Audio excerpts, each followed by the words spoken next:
매스컴에서 한 기업의 회장 이야기가 화제가 되고 있습니다. 바로 우리나라하고 일본에서 큰 기업을 운영하는 롯데그룹 이야기죠. 신격호 회장 이야기입니다.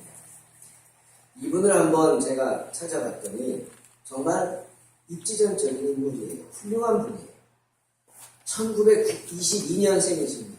지금 연세가 95세예요. 대단하시죠? 부산에서 태어나서 실업계 고등학교 졸업하고 일본으로 유학 갔어요.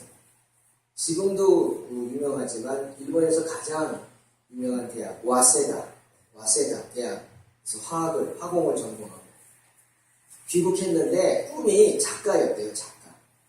그래서 부모가 반대했겠죠. 부모님이 부산에서 그래도 잘 사는 가정이었더라고요. 일학을 했어요. 다시 일본으로 꿈을 찾아서. 그런데 뭐 생활이 되겠습니까? 그러니까 어떻게 해요? 할 수 없이 생활전선에 뛰어들어서 사업을 시작했는데 그때 처음 시작한 게 껌 사업입니다. 껌. 근데 사람들이 다 말렸어요. 왜냐하면 그때가 전쟁 끝난 다음에 일본이 패전한 후에 먹고 살기 바쁜데 누가 껌 사겠어요? 껌은 기호식품인데 안 먹어도 되는 거 아니에요? 근데 이분은 무슨 생각이 있었는지 뚝심 있게 밀어붙였어요. 껌 사업을 했어요.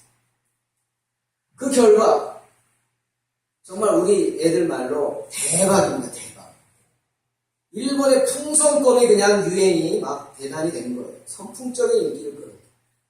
그게 발판이 돼서 세운 회사가 바로 주식회사 롯데입니다. 제과를 시작해서 유통업과 부동산에도 손을 대고 또 이분이 세상에 지혜가 있어서 미래를 내다보는 눈이 있었어요. 패스트푸드점에 투자했어요. 패스트푸드. 롯데리아가 오래된 거예요. 그뿐 아니라 라면 사업에도 뛰어들었어요. 저 이번에 알았네요. 농심이 롯데 거더라고요. 농심. 대단하죠. 그 사업들을 일으켜가지고 10대 재벌에 들어갔어요. 일본에서 유통업에. 우리나라도 10대 재벌에 들어갔어요. 정말 대단합니다. 지혜가 있는 분이죠. 달라도 많이 다릅니다. 큰 기업을 세웠어요. 그런데 지금 어떻게 됐습니까? 미안한 얘기지만 사람들의 입방아에 오르내리고 있어요. 95세나 됩니다. 나이가 많다고 그런 게 아니죠. 아들들을 잘못 뒀다고 입방아 오르내리고 있는 거예요. 아들들이 싸우고 있어요. 아버지를 놓고 싸우고 있어요. 서로 기업의 회장이 되겠다고 돈 때문에 싸우고 있어요. 더 기가 막힌 건 이번에 여러분 많은 분들이 아셨을 거예요. 성년 후견인 제도라는 게 있대요. 그게 뭐냐면 연세가 드시면 조금 약해지니까 정신이 약해진다고 우리로 말하면 치매도 걸리고 그러니까 믿을 수 없다는 거예요.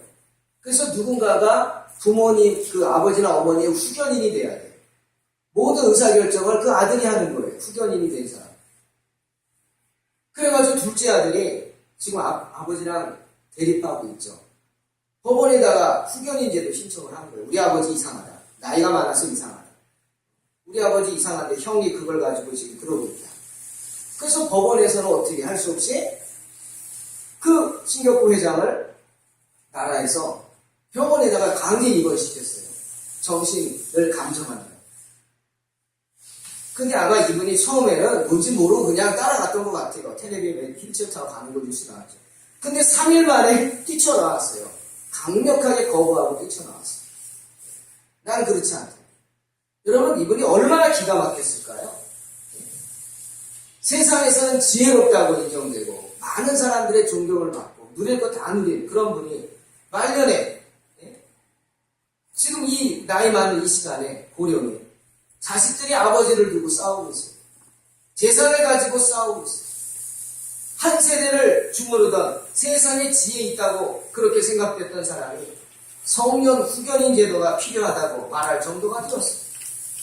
너무 안타깝지 않습니까? 정말 그 정도가 되면 부족한 게 없지 않을까요? 세상 사람들하고 너무 비교될 정도로 잘 사는 거 아닙니까? 그런데 조금 더 잘 살겠다고, 더 잘 살겠다고, 더 누리겠다고 이렇게 싸우다가 형제도 버리고 아비도 버리는 그 모습이 많은 사람들이 안타까워합니다. 여러분, 세상에서는 지혜로운 사람이었을지 몰라도 가정을 지혜롭게 다스리지 못한 것 같습니다. 비록 큰 기업을 세울 정도로 세상에서는 지혜로웠는지 몰라도 이 세상을 주관하시는 하나님에 대해서는 지혜롭지 못했기 때문에 지금 자녀들에게 그런 험한 일을 당하는 것 같아 안타깝습니다. 돈만 많이 물려주면 뭐합니까? 싸우지 않습니까? 왜 그걸 모를까요? 성경에 나오죠. 겉사람은 후패하라고 그랬어요. 갈수록 후패해지는 게 우리 겉사람이에요. 하지만 속은 날로 새로워져야 돼요. 주님 안에서. 그걸 모르는 거죠. 누구는 인생의 마지막이 있음을 알아야 돼요. 천년 만년 살지 못합니다. 누구나 마지막에 누구 앞에 서게 돼요? 하나님 앞에 서게 된다고 분명히 성경은 말씀하시죠. 그것을 아는 지혜, 하나님의 지혜가 필요한 것입니다. 오늘 성경은 말씀하시죠. 지혜 있는 자가 어디 있느냐, 선비가 어디 있느냐, 이 세대의 변론가가 어디 있느냐. 하나님께서 이 세상의 지혜를 미련하게 하신 것이 아니냐 말씀하세요. 세상을 봐라 이겁니다. 세상에서 일어나고 있는 일들을 봐라. 지혜 있다고 그러고 일어날 일들이지만 지켜봐라. 뭡니까? 어리석지 않느냐? 이 세상의 지혜는 참으로 어리석다 이거예요. 그들의 마지막을 보라고 성경은 계속해서 말씀하십니다. 그런데 우리가 지혜의 왕이라고 불렀던 솔로몬도 마찬가지였어요. 제가 전도사 때 산성교회에서 이제 전도사를 처음 시작했는데 그때 심야 기도를 이제 인도를 하라고 해서 하는데 어떤 권사님이 기도를 해달라고 해요. 무슨 기도요? 그랬더니 우리 손자가 지금 공부를 열심히 하는데 솔로몬처럼 지혜로운 사람이 되게 해달라고 기도해달라고. 그래서 제가요 그 기도를 거부했어요. 제가 싫은데요? 그랬어요. 왜? 권사님 잘 모르시나 본데 성경 한번 좀 보세요. 그런 기도 안 나올걸요? 그 기도를 바꿨어요. 솔로몬이 아니라 다윗처럼 훌륭한 사람이, 지혜로운 사람이 되게 해달라. 왜? 솔로몬은요 지혜로운 왕이라고는 하지만 그의 말년을 보십시오. 하나님 앞에 큰 죄를 짓게 됩니다. 어떻게 이럴 수가 있나 싶을 정도로. 저는요 의구심이 나요. 솔로몬이 천국 갔을까? 잘 모르겠어요. 그 정도입니다. 솔로몬은 위대한 사람이었어요. 왕이 됐어요. 그런데 너무 힘들었어요. 왜? 다윗의 아들들이 많았거든요. 적들이 많았어요. 근데 솔로몬은 밧세바의 아들이에요. 사람들한테 무시당하는 여인이에요. 위대한 왕을 타락시킨 여인이에요. 밧세바는 손가락질 당하는 비천한 여인이에요. 그 여인의 아들이 솔로몬이에요. 그런데 얼마나 입지가 좁았겠어요. 원수도 많았죠. 해치는 사람도 많았어요. 그래서 왕이 되자 솔로몬이 하나님 앞에 기도합니다. 기브온 산당에 가서 하나님 저 좀 도와주세요. 그리고 1000번제를 드립니다. 여러분 1000번제 번제를 1000번 드린다는 거예요. 번제가 뭐예요? 재물을 불로 태워서 하나님께 드리는 거예요. 그랬더니 어떤 분들은 그거 그냥 뭐 어렵지 않네. 양 잡아다가 제단에 올려놓고 불 붙이면 되네 라고 생각하시는데 천만의 말씀입니다. 그렇게 드리는 거 아니에요. 번제를 드리려면 양을 잡아야죠. 양을 잡으면 피가 납니다. 그 피를 양동이에다 받습니다. 하나도 땅에 쏟으면 안 되죠. 피채 드려야 되니까. 그리고 껍질을 벗깁니다. 껍질을 잘 모아둡니다. 그 다음 어떻게 해요? 배를 가르고 내장을 꺼냅니다. 내장을 잘 모아둡니다. 그 다음에 뼈와 살을 발라냅니다. 뼈는 뼈대로, 살은 살대로. 그리고 그 각각을 하나님 앞에 제단에 번제로 태워드리는 거예요. 생각해보세요. 이게 얼마나 힘들겠나. 제가 오래전에 제일제단을 다닐 때 거기에 공장이 많아요. 제가 있을 때만 해도 12개였어요. 근데 9개를 실습을 시키는데 2달 동안 일주일씩 힘들더라고요. 근데 가장 기억에 남는 공장이 이천에 있는 백설 햄 공장. 지금도 못 잊어요. 제가 뭘 해봤겠어요. 근데 거기는 소시지 만드는데 그래서 처음에 갔던 식당에 갔는데 점심에 밥을 주는데 이제 우리 공장은 이런 겁니다. 오리엔테이션 하고 이제 밥 먹으러 갔어요. 그 다음 오후부터 실습이야. 근데 식당에 갔는데 메뉴가 다 풀뿌리야, 풀뿌리. 소세지 공장에서 소세지가 하나도 없어요. 그래서 우리가 잘못 온 것 같다고. 악덕 기업자 아니냐 막 그랬어요. 햄 공장에 햄이 하나도 없어, 반찬이. 그런데 이내 그 이유를 알게 됐어요. 실습을 시킵니다. 우리 뭐 하겠어요? 고생이라는 걸 시키는데. 먼저 저기서 이제 탁차가 오면 거기 돼지가, 이제 도축이 된 돼지가 찢게 찝혀가지고 매달려서 쫙 있죠. 그럼 그게 벨트를 타고 오면은 그거를 일부러 그냥 어깨에 메고, 그리고 그걸 어깨에 메고 저기 이제 작업장까지 가져가는 거예요. 가져가면서도 피가 질질 흐르죠, 온몸에. 그래서 흰 옷을 입히고 장화를 신겨요. 무슨 장화를 신기나 아닌데. 그러고 나니까 거기 작업하는 전문가들이 다 발라내는 거예요. 껍질을 벗기고 살을 발라, 뼈를 발라. 그러고 나니까 피가 얼마나 나. 우리는 호수를 가지고 뿌리는 거, 물 뿌리는 거, 청소하는 거. 그랬더니 발 밑이 어떻게 되겠어요? 정말 피가 강같이 흐르는 거예요. 발목을 넘게 핏물이 막 그냥 흐르는 거예요. 그 냄새가 얼마나 역겹겠어요. 거기서 일주일 실습하고 6개월 동안 제가 소세지라는 걸 쳐다보지도 않았어요. 못 먹겠대요. 그렇구나. 그렇게 힘든 건데 그걸 살아있는 걸 죽여서 다 발라내고 태우고 1,000번을 한다는 거. 여러분, 이건 재물도 재물이지만 그 정성과 시간은 무시할 수 없어요. 근데 솔로몬이 그 1,000번째를 드렸어요. 야, 너희들 번제 드려라. 나는 왕이니까. 라고? 아닙니다. 자기가 바로 앞에서요. 번제를 드릴 때 제사장이 번제 드릴 양, 그 다음에 번제 드리는 사람을 넣고 안수기도 합니다. 드리는 사람 머리 손을 얹고 번제 드릴 양의 머리 손을 얹고 기도하는 거예요. 하나님, 이 사람의 죄가 이 양에게 가게 하소서. 이 사람이 죽어야 되지만 이 양이 대신 죽습니다. 이 사람의 죄를 사하여 주소서. 이 제물을 받으시고 기도하는 거예요. 솔로몬은 1,000번을 갖다 머리 들이밀고 안수기도 받은 거예요. 그리고 그 양을 1,000마리를 죽이는 걸 옆에서 보고 있었던 거 아닙니까? 이런 정성 아무나 할 수 있는 게 아니죠. 그렇게 열심히 있는 사람이에요. 그러니 그날 밤에 꿈에 번제 끝난 날 꿈에 나타나셔가지고 하나님이 내가 내게 무엇을 줄고 구하라 말씀하십니다. 이때 솔로몬이 기가 막힌 기도를 하죠. 하나님, 저 자신 없습니다. 하나님의 백성들 다스릴 자신 없어요. 지혜를 주세요. 지혜를 주세요. 그 말을 듣고 하나님이 얼마나 기뻤어요. 네가 장수도 부귀도 원수 갚는 것도 청하지 않고 정말 내 백성을 다스릴 지혜를 달라고 하더니 하나님 너무 기뻐서 전에도 없었고 후에도 없을 것이다. 그리고 지혜를 은사로 주셨어요. 그런 사람이 솔로몬이었어요. 세상에 온갖 지혜를 다 가진 사람이 솔로몬이었어요. 세상에 모르는 지식이 없었다고 말할 정도였어요. 그런데 그런 솔로몬이 말년에 시험에 빠져 하나님 앞에 큰 죄를 짓고 나옵니다. 자신의 지혜에 빠진 거예요. 자랑에 빠진 거예요. 옛날에 혼인정책한 왕건은 벨바도 아닙니다. 솔로몬은 부인이 1,000명이었어요. 그 사람이 그냥 욕정이 많아서 1,000명이에요? 아닙니다. 다 혼인정책. 자기가 정복한 조그만 도시에 다 가서 거기 족장의 딸들을 데려다가 부인을 삼아요. 인질이죠, 인질. 그러다 보니까 그저 그 부인 1,000명을 방 하나씩만 줘도 방이 1,000개가 돼야 되니까 얼마나 힘들겠어요. 근데 나이가 들었을 때 왕상 11장 4절에 말하죠. 솔로몬이 나이 늙을 때 왕비들이 솔로몬의 마음을 돌이켜서 다른 신들을 쫓게 하니라. 솔로몬을 유혹해가지고 우상을 섬기게 하는 거예요.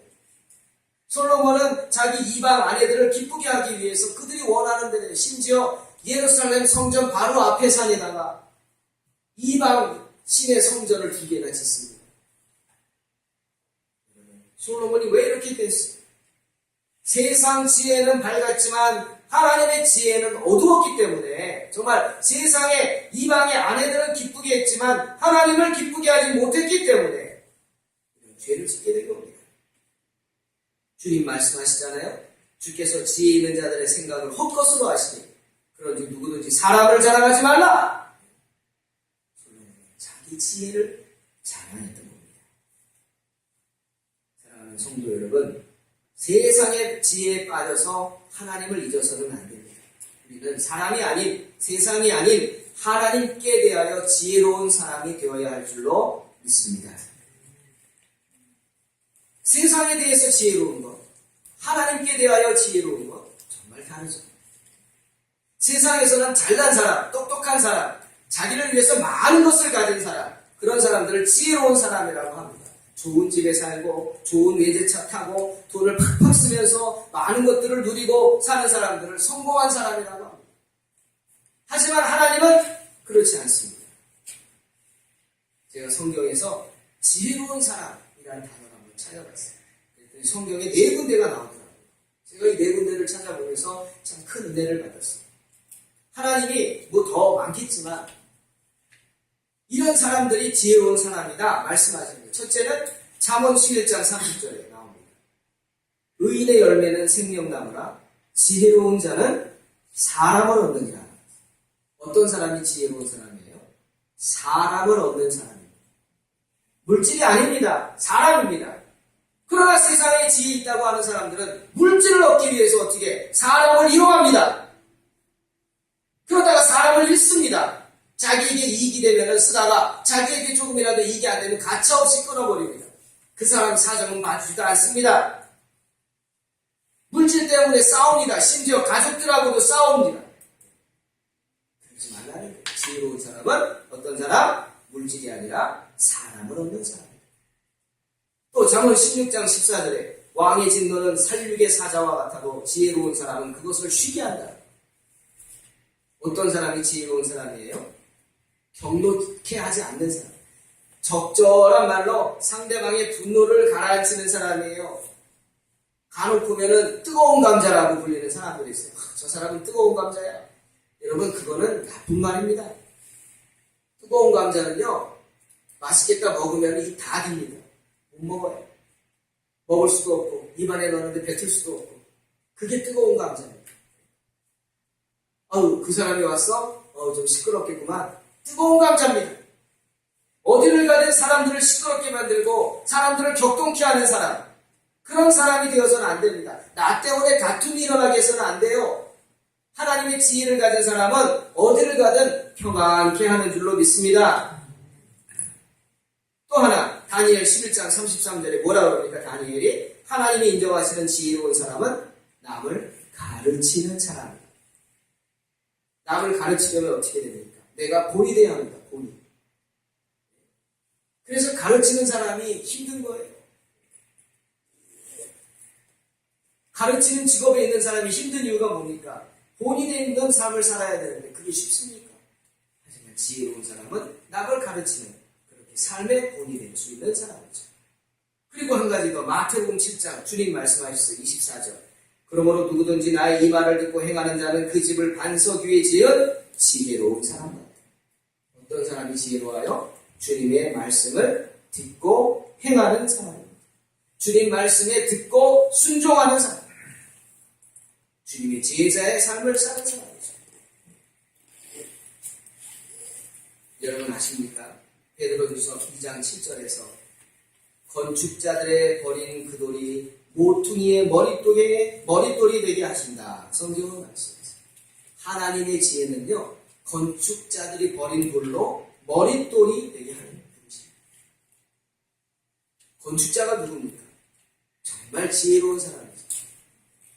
가끔 서울에 가다가 잠실 2호 롯데월드 거기 지나가면 기가 막혀요.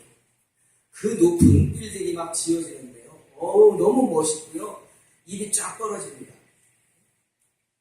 저걸 어떻게 지을까? 그 꼭대기 대단하죠. 그런 건물을 설계한 건축자들, 정말 세상에 지혜로운 사람들 아닙니까? 그런 사람들이 버린 돌이에요. 얼마나 쓸모없고 얼마나 못났으면 버렸겠어요. 세상에 지혜를 가진 자들은 버려요. 하지만 하나님은 어떻게? 버리지 않고 도리어 모퉁이에 머릿돌로 쓰신다는 거예요. 가장 중요한 돌로 쓰신다는 거죠. 하나님의 지혜를 가진 사람들은 그렇게 못난 돌도 귀한 머릿돌로 삼게 되는 줄로 믿습니다. 왜? 지혜가 있기 때문에. 오늘 본문에서 성경은 말씀하십니다.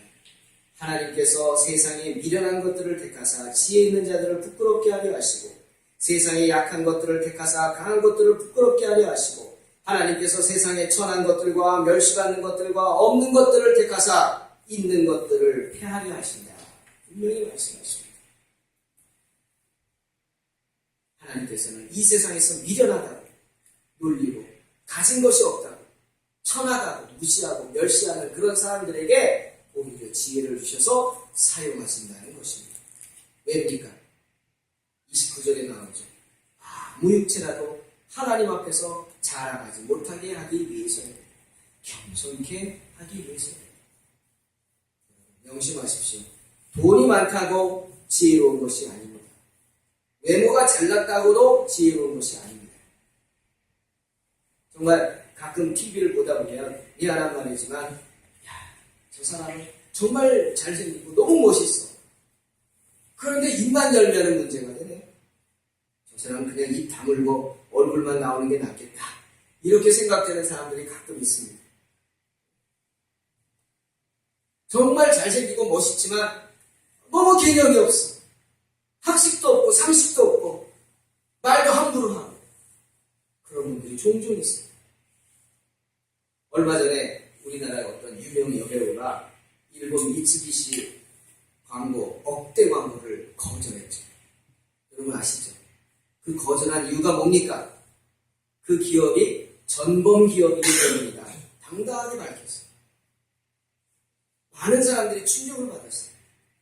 연예인들은 돈을 따라 대부분 돈 준다 그러면 웬만하면 다 하는데 아니 억대 그것도 중국에 진출할 수 있는 기회인데 그걸 걷어찼어요. 전범 기업에 내가 할 수 없다고.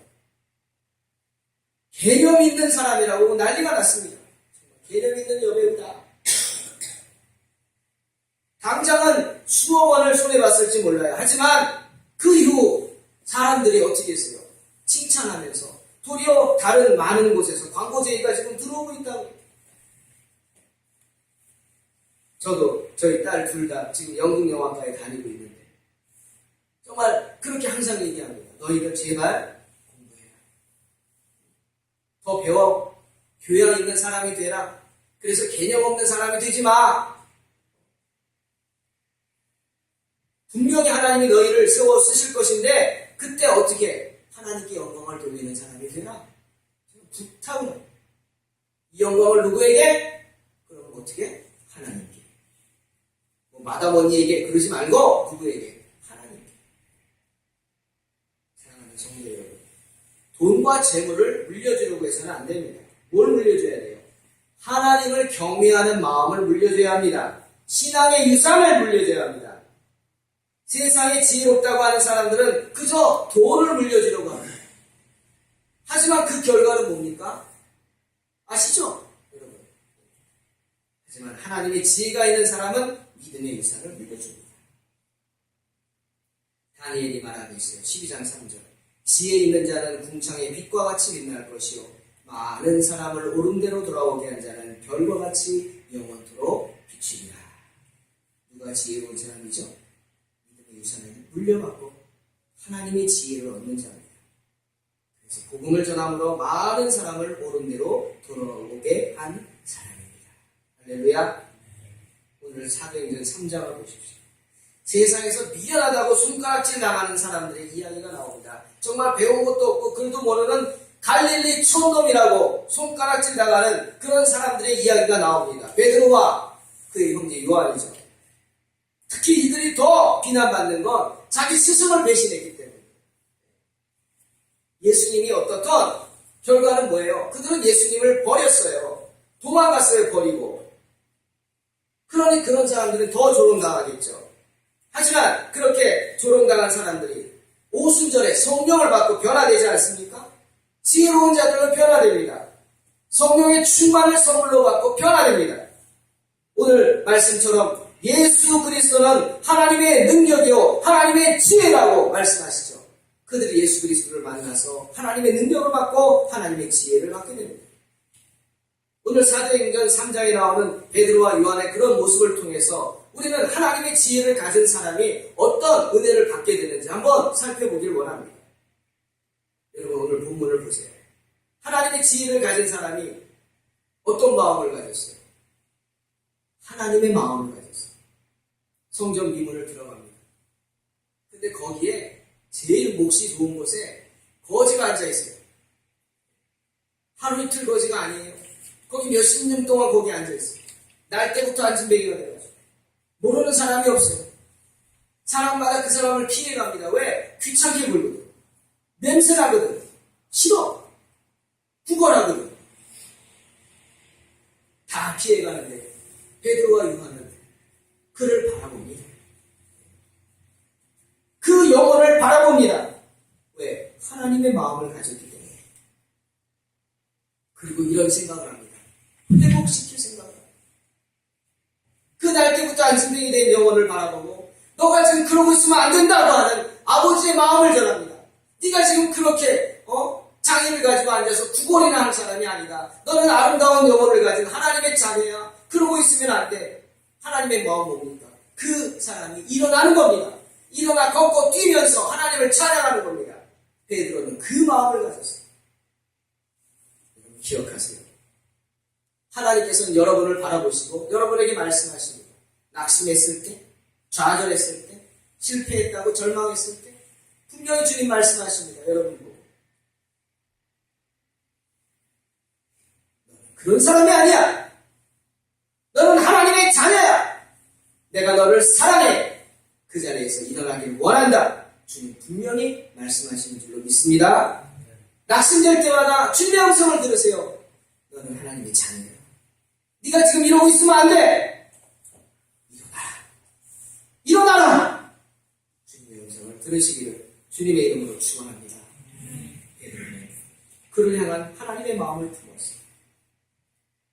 나인성의 한 과부가 사라지고 남편이 없어.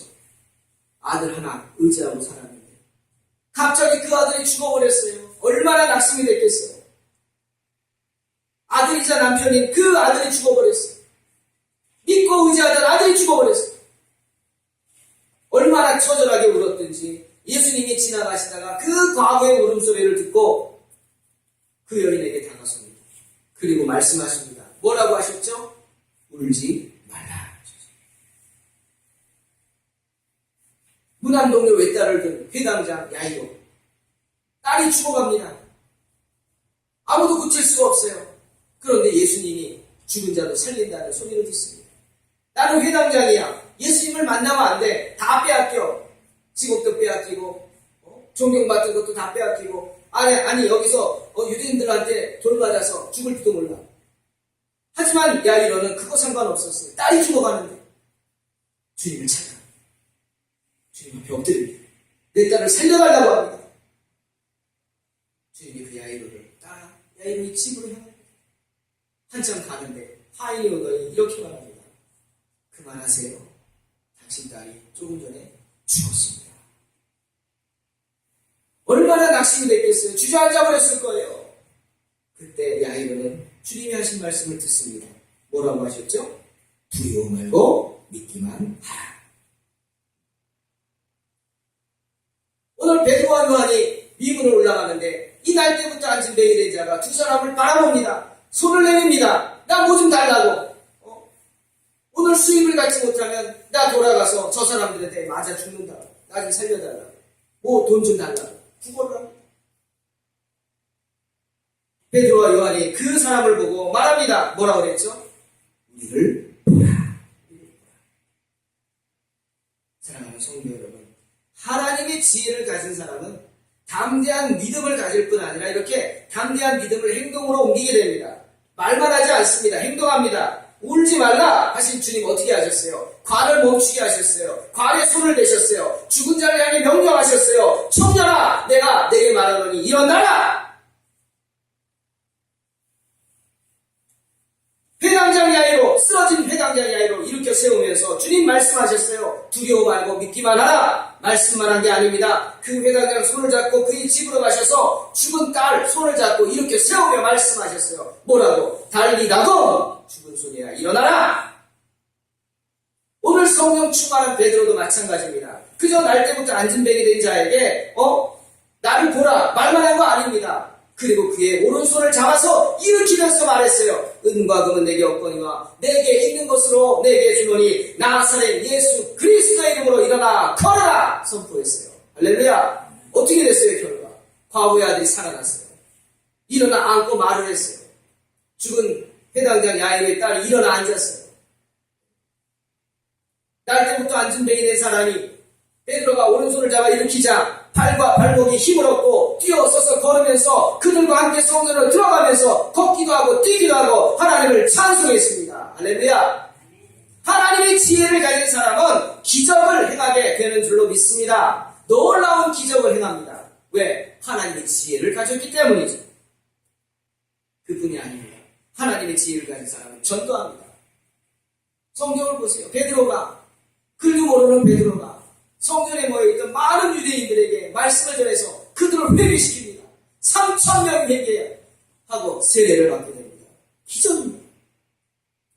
사랑하는 성도 여러분, 세상에는 미련하지만 하나님께 지혜로우시기를 주님의 이름으로 축원합니다. 성령의 은혜를 사모하면서 성령 충만을 받게 되면 베드로처럼 기적을 행하게 될 줄로 믿습니다. 사모하십시오. 안진뱅이를 일으킨 베드로의 기적, 저와 여러분도 행하게 될 줄로 믿습니다. 하나님의 지혜를 품고 나아간다면 우리는 울지 말라는 주님의 음성을 듣게 됩니다. 두려워 말고 믿기만 하라는 주님의 음성을 듣게 됩니다. 놀라운 손길을 체험하게 되는 것입니다. 우리가 자녀들에게 물려줄 유산은 돈이 아닙니다. 물질이 아닙니다. 세상 권세가 아닙니다. 바로 여호와를 경외하는 마음입니다. 우리의 자녀들로 하여금 하나님의 지혜를 가진 사람이 되게 해야 합니다. 어떤 사람이 하나님 보시기에 지혜로운 사람입니까? 세상에서 자기 잘났다고 생각하는 사람? 아니죠. 도리어 낮아지는 사람, 사람들을 높이고 세상에서는 내가 미련하다고 생각하는 그 사람을 하나님은, 그렇게 부족하다고 인정하는 사람을, 겸손한 사람은 하나님은 들어 쓰시는 줄로 믿습니다. 사무엘이 하나님의 말씀을 듣기 위해서 항상 엎드렸습니다. 그는 주님 앞에 이렇게 말씀하면서 엎드렸습니다. 여호와여, 말씀하옵소서. 주의 종이 듣겠나이다. 내가 행동하기 전에, 내가 먼저 말하기 전에 한 템포 늦춰서 항상 겸손하게 주님 앞에 엎드려 주님의 말씀을 들을 수 있는 사람, 그런 사람이 하나님 보시기에 지혜로운 사람입니다. 언제나 겸손하게 하나님 말씀 앞에 엎드릴 수 있는 그런 하나님의 지혜를 가진 사람이 되시기를 주님의 이름으로 축원합니다. 기도하겠습니다. 하나님 감사합니다. 언제나 겸손하게 하시고 하나님의 앞에 엎드려서, 말씀 앞에 엎드려서 하나님의 음성에 귀를 기울이는 지혜로운 사람들이 되게 하여 주시옵소서. 하나님의 지혜 받음으로 우리가 능력받아 정말로 놀라운 기적을 행하게 하시고, 하나님의 지혜를 받음으로 우리가 주님의 음성을 들을 수 있게 인도하여 주시고, 한 영혼을 사랑하는 마음 갖게 하시며 전도할 수 있도록 축복하여 주시옵소서. 예수님의 이름으로 기도하옵나이다. 말씀 생각하면서